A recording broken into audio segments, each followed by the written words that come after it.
Oke guys, malam-malam kita dapat kasus motor Beat kendala mogok ya. Di starter pun juga tidak hidup, apalagi di engkol-engkol itu tidak hidup sama sekali. Contohnya seperti ini ya guys. Tidak ada kedipan kode mil sama sekali di bagian speedometer ya. Di starter nggak bisa nyangkol. Kemudian kita coba engkol-engkol dan nggak bisa nyangkol sama sekali. Mari kita tes ya guys. Nah, tidak ada nyangkol. Motor tidak bisa hidup sama sekali. Kita coba jumper guys. Jumper ya di DLC-nya, kemudian kontak on, kita cek riwayat apa yang terjadi di sini. Nah, ada kedipan kode 8 dan kode 12. Kalau 8 itu TPS, 12 itu injektor ya. Tandanya ada riwayat error di bagian TPS ataupun injektor. Sebelum ke situ saya cek dulu businya. Businya sangat putih sekali, tandanya keiritan ini motor guys. Tuh. Kita cek apinya apakah ada atau tidak. Kalau misalkan TPS rusak itu biasanya apinya nggak ada. Tapi ini apinya ada, berarti TPS aman ya guys. Tidak ada kerusakan karena apinya memercikan di busi. Kita jumper lagi. Sekarang kita reset ya guys.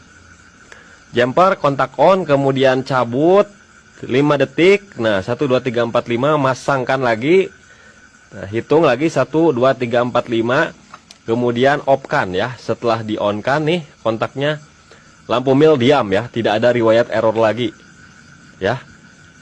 Kemudian setting mode, tarik gas ya guys, tarik gas, kemudian kontak on, posisi jumper masih nyala, masih tersambung. Nah, tunggu lampu mil mau berkedip. Setelah berkedip lepaskan gas ya. Nah, ini mode 1 guys. Nah, sebelum kita ganti apa-apa kita coba reset dulu ya. Oke, kemudian cabut jumpernya. Sekarang kita hidupkan. Apakah motornya hidup atau tidak? Nah, dan sedikit ada shock ini di bagian akinya guys. Tidak mampu dia. Di starter malah jadi shock ya. Gak ada nyangkol. Sekarang kita engkol saja dulu guys. Kita coba engkol ya. Nah, ketika kita engkol, motor hidup ya guys. Motor bisa hidup, tapi berebet. Nah, berebet. Ketika dilepas gas itu mati lagi ya. Pokoknya ini nggak enak motor ya guys. Kurang enak ini motor. Karena ini nggak stabil hidupnya ya. Tuh digas-gas bisa, kalau digas bisa ya, tapi kalau nggak digas dia mati, nggak ada idle-nya meskipun sudah kita setel juga. Nah, sebelum lari ke yang lain kita cek dulu pengisian guys. Nah, cek pengisian ya. Oke, hidupkan motornya meskipun berebet, ini pengisian tetap ada ya. Tuh mentoknya di 14 guys. Nah, udah bagus ya, tidak ada kendala di bagian relay apapun, relay kaki 4, relay kaki 5 aman, ini aki aman semuanya karena ada pengisiannya juga ya. Meskipun tanpa aki ini motor bisa hidup sih kalau di engkol juga.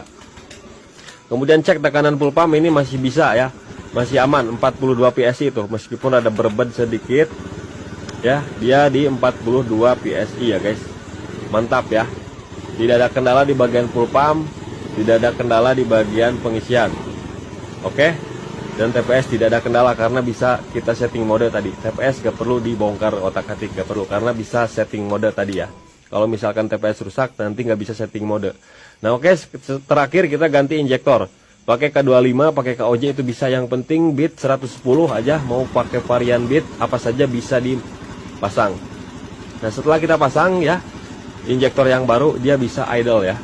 Dan dihidupkan lebih mudah. Bahkan bisa kita setel lagi di bagian idle screw-nya ya guys. Nah, kalau besar kita kencengin, kalau misalkan terlalu kecil kita kendorin. Nah, ini ya. Ini bisa kita lihat injektor itu ada sedikit kerusakan, bisa kita lihat di bagian busi. Kalau businya terlalu putih tandanya itu injektor keiritan ya guys. Karena bisa kita lihat sendiri di bagian busi itu putih banget, harusnya agak kecoklat-coklatan ya supaya pembakaran sempurna. Kalau ini terjadi irit berarti injektornya minta diganti. Nah, jadi seperti itulah guys.